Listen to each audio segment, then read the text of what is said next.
I'm Tracy Osborne, and you're listening to the Daring Woman podcast. Imagine the story of a generation being altered by women who were empowered to live their truth and in turn can empower others to live theirs. It's time to rewrite the narrative.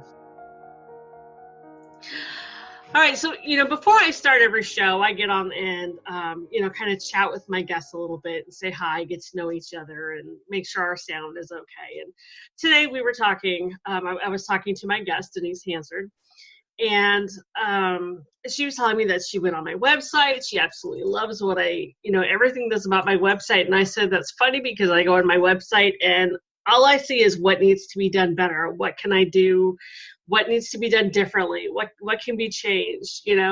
I get so into the non-perfection that I fail to see the beauty, and that's kind of how life goes. And Denise is going to come on and she's going to share her story about, her struggles with not being good enough, and that's exactly what it boils down to with so many of us, is that we just don't feel that we're good enough. So Denise, welcome to the show.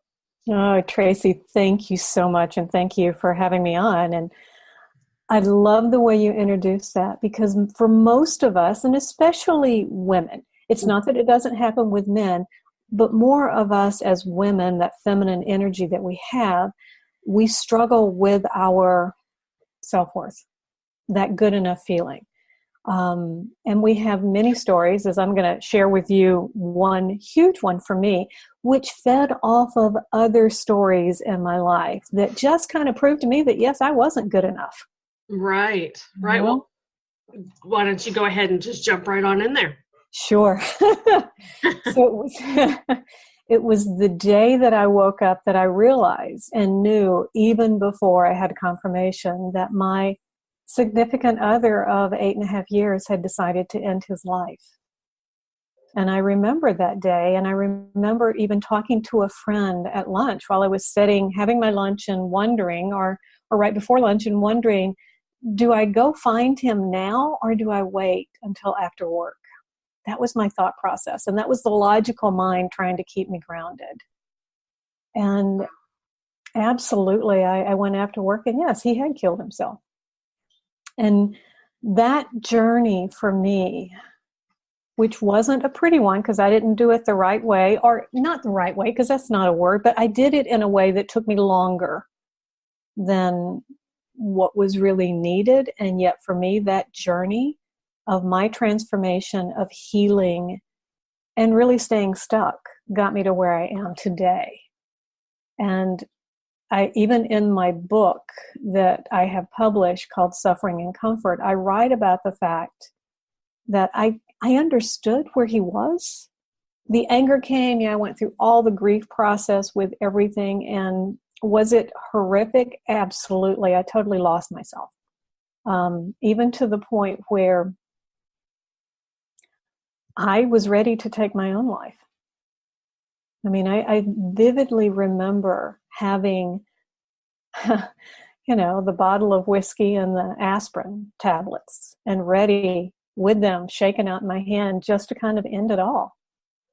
Right. And it was by the saving grace of what I call my God voice that I could hear in my head going, but what will this do to your family? Because my family of my brother and my sisters, my mom, my dad, it would devastate them, and I couldn't do that. And so that really started the day of deciding more for me, but not quite. I still had that process in the back of my mind that I needed to heal, but I didn't know how. Mm-hmm. And I didn't seek out help. I didn't do anything like that. I just kind of felt myself being taken over, hovering outside of my body and just making it from day to day. And I think that the crux that kind of got me going and saying, I need more, was when my best friend called a friend of ours who was a psychologist. And he called me and I thought, oh, no way. I'll do this myself and I'm not going to come to you. I'm not that bad. And that's when I sought some other treatment and said, you know what, Denise, it's time. It's time. So, and that fed into, the whole essence of why wasn't I good enough for him to choose to stay with me? Right. And as I look back on it, it really had nothing to do with me. It really didn't. No, not at all. I was just thinking that's kind of a selfish thought. Not selfish in a bad way, but it is. It's a well, yeah. But that thought is where we get caught into our not worthy, not good enough aspect. I mean, like I said, this is probably the most traumatic story of my life, of having validation that I didn't feel good enough. Really had no reflection on me. It was my feelings inside. Right. I mean, the first one was when I was a young child. And of course, it's always stemmed, all of those feelings always stem from a story in our past that we choose to hang on to because we don't know how to move past it. And I can remember, and I'm one of 3 girls in our family, and I'm the middle one. And I'm the shortest one, and I have a round body. My other 2 sisters are taller and broader. And honestly, we wore the same clothes, the same size, everything, except the pants were longer on my legs. That's just the way it was, And my best friend in first grade, who was 2.5 times larger than I was, she would tell me every day how fat I was. And I believed her. My mom said I would come home and cry about how she had told me this. And Mom didn't know how, to really move me past that. And so she finally called her mother and said, would you tell her to stop, please? Right.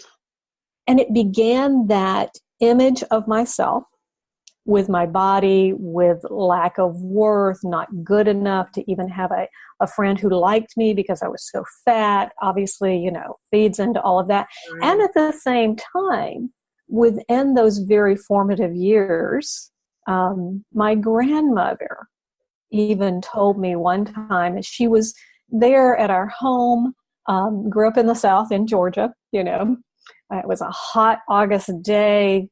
She and my grandfather drive up. I think my grandfather kind of grunted at us, and, that's just how things were. And then my grandmother was going to, yes. And my grandmother was going up to our carport, and all 3 of us girls ran up there, and we're standing in front of her, just hoping she'll say something to us that says we're worthy. And she really doesn't. She just kind of does the little cursory peruse, looking at us until she gets to me, and she said, if you could only lose weight, you could have more friends, but you're too fat. And so all of these stories just kind of fed into my psyche and continued to have me thinking, it doesn't matter how wonderful my life was, what was going on, it was always about how I'm not good enough in many different ways. Right. And so that one episode of him leaving me, that natural thought of obviously I'm not good enough for him to want to stay, just fed right into it with everything. It's amazing how adults speak to us as children and not realize how damaging and life-changing their words are. A lot of times they mean well. Mm-hmm. And I'm sure your grandmother meant well. I don't think she meant to be super cruel. It was, I'm sure in some weird, twisted way, it was coming from a place of love. Yeah, definitely.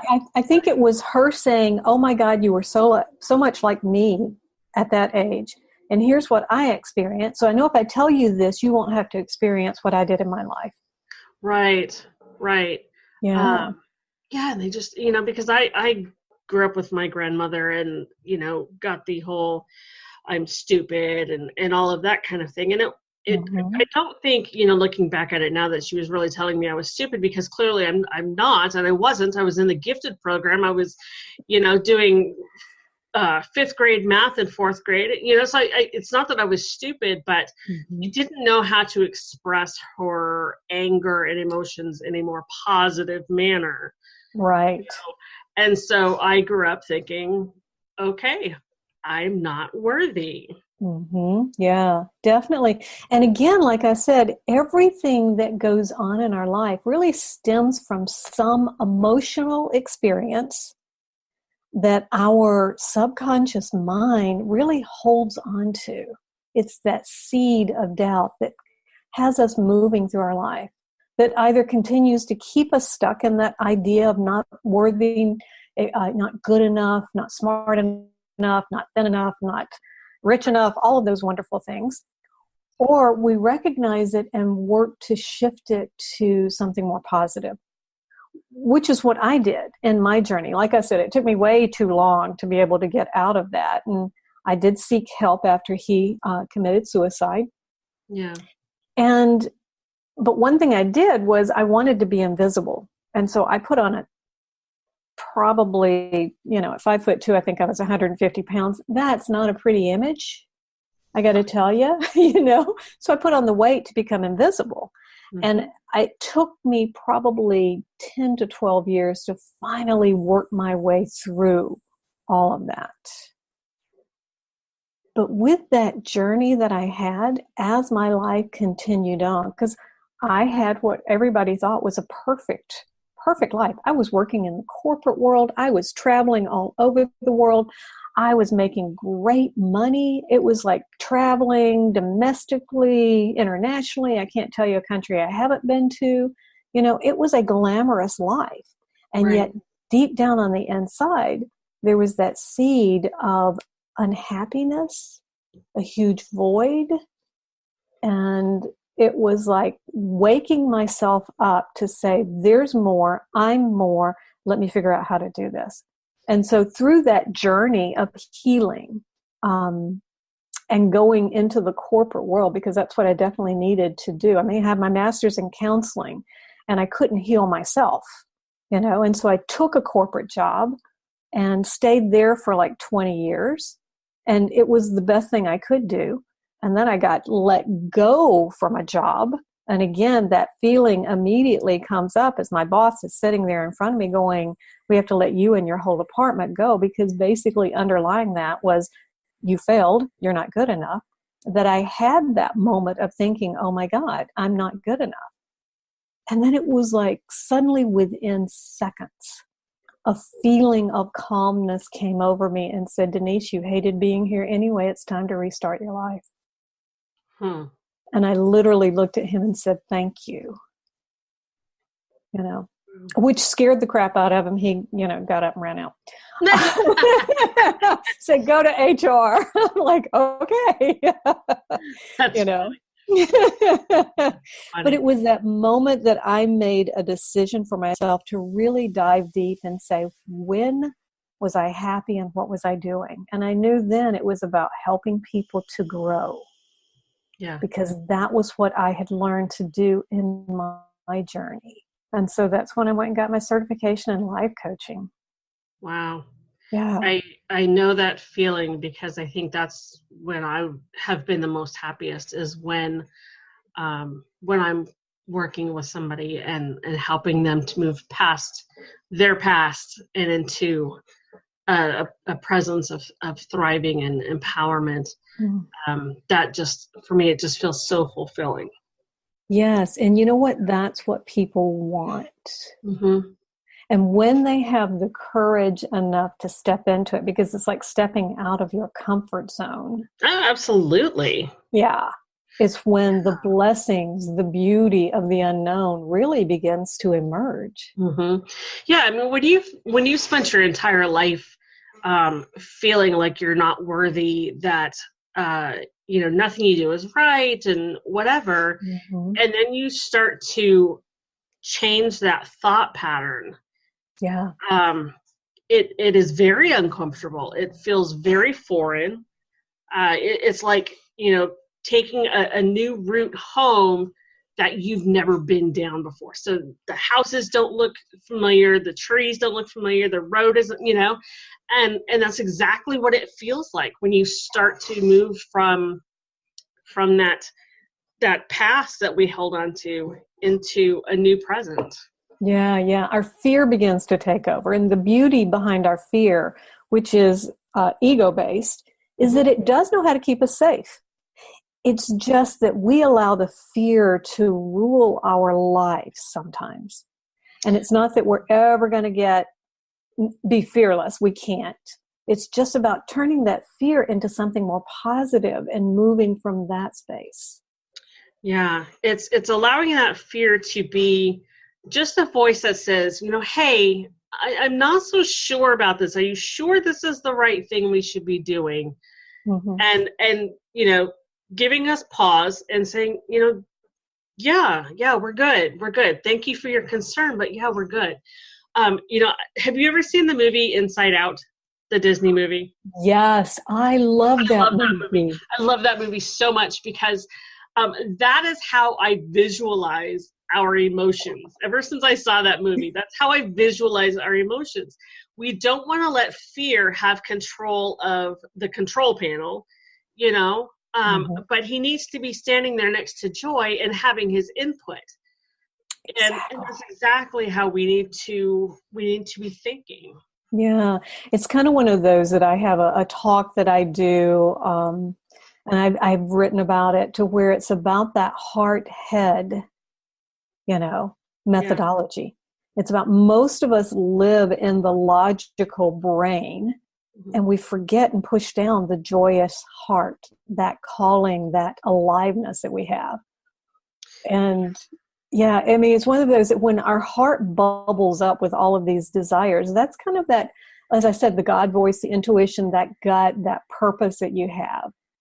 And it's about going to the brain and saying, okay, brain, let's look at this. What do you think? And if there's an immediate reaction of, no, that's not where you want to go, then that's when you've kind of married the two together. But when it goes to the brain and it goes, oh, wait a minute, let me think about it. And it goes into all your subconscious failures, rejections, disappointments, hurts, pain, stories, and says, yeah, we've done that before, tried it, didn't work, no, we're not going to do it. That's when you've decided to live further into that ego brain and the head that you have. Yeah. And it's about marrying the two together to say, we're in this together. Let's just decide, and then just go tell the body how to do it, brain, because that's truly your function. Absolutely. That's what you're good at. Yeah. Absolutely. Wow. Yeah, I want to kind of go back a little bit to, to the suicide, if you don't mind. Sure. Because that is such a very important topic. Mm-hmm. And I know for me, for years, I would say, oh, suicide's a cop-out. That's just the chicken's way out. And that was before I really understood where people were mentally when they decide that that is the only option. It's not that they're looking for the easy way out. I think it's that they feel that is the only way to stop the pain. Yeah. And so I definitely don't want to discount that. I want people to realize, I want our listeners to realize that, if you have a friend or a loved one or someone that that is in pain, depression, whatever, that is real. Mm-hmm. Don't discount it. And we see it all too often. Oh, you're just, you think you're depressed. Just, get up and go do something. And they don't understand that when we're in our depression, there are days that just trying to get out of bed is a Herculean effort. Yeah. Yeah. And of course, then you get the stigma behind, and trust me, I don't mean anything back this, but of other people's thinking, behaviors, conditions, training. Mm-hmm. From religious training, et cetera, and all like that. And it is one of those that it's like,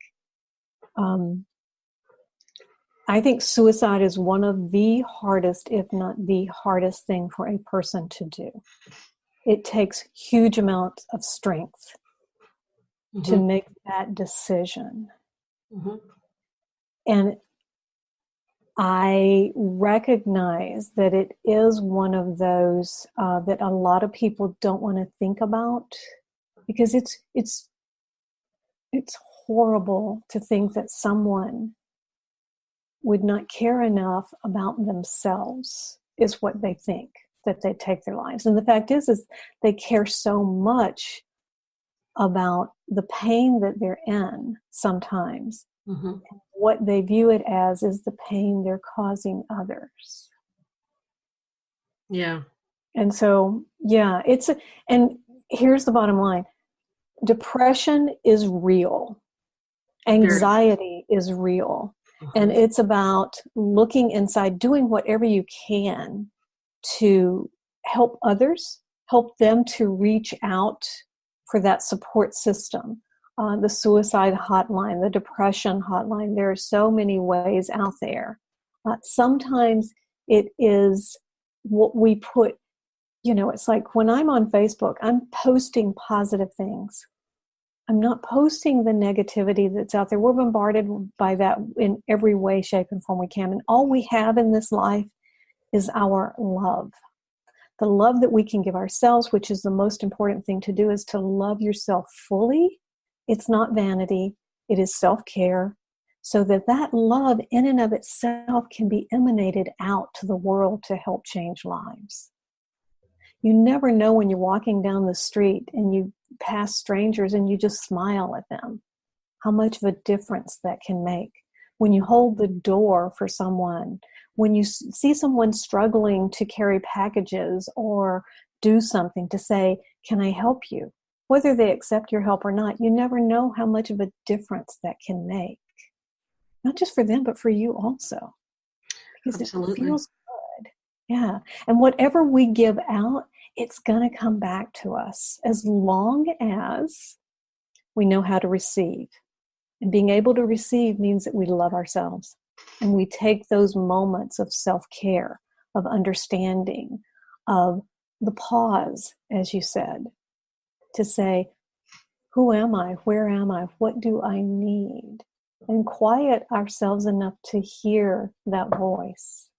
However that may show up for you. Yeah, absolutely. I hear stories, or I've read stories of people who they were ready to take their lives, and some random something happened, a stranger with a kind word, or somebody said something or did something that completely changed their perspective and ultimately saved their lives. And I've read stories from people who have attempted suicide, that the second that they tried it, I think it was people jumping off a bridge is the one I was reading about, and those who survived, the second they jumped, regretted it, and wanted to take it back. Yeah. You know what, Tracy, for me, it's one of those, no matter what emotion that people are in, it could be extreme happiness, it can be anger, it can be depression, anxiety, worry, optimism. We need to honor where that person is and do our best not to judge. And our judgment comes from the pain that we feel within ourselves. That's the reality. Yeah. That is the reality. Yeah. So the key is to realize that no matter what anybody has told you in your life, that you are worthy, you have worth, you deserve happiness and love and, all the blessings that life has to offer. Yeah. It's your choice to choose you, to love yourself. No one is ever going to love you any more than you love you. Absolutely. Except for the universal power, whatever you call it, God, right. Whatever. Right. Yep, absolutely. Yeah. So it's all about love. That's what it is. And all we need is love. Isn't that the song? I like it. Yeah, I'm not going to start singing for you guys. Oh, Denise, this has been fabulous. Thank you so much for coming on and, and talking to us about this, sharing a little bit of your heartbreak and the positivity that you've taken from it. Yeah, thank you, Tracy, and thank you for allowing me to be able to do that. Our stories resonate with so many people, and if someone can see that I made it, they know that they can make it too. Yeah. Yes, absolutely. For those of you listening, if you're in a place of pain, of hurt, of depression, of, whatever, and you're feeling that, maybe suicide is the best resort or the best choice for you, I strongly urge you to reach out and talk to somebody. There is plenty of options. There are plenty of options. There, the suicide hotline. I am a crisis counselor for the crisis text line.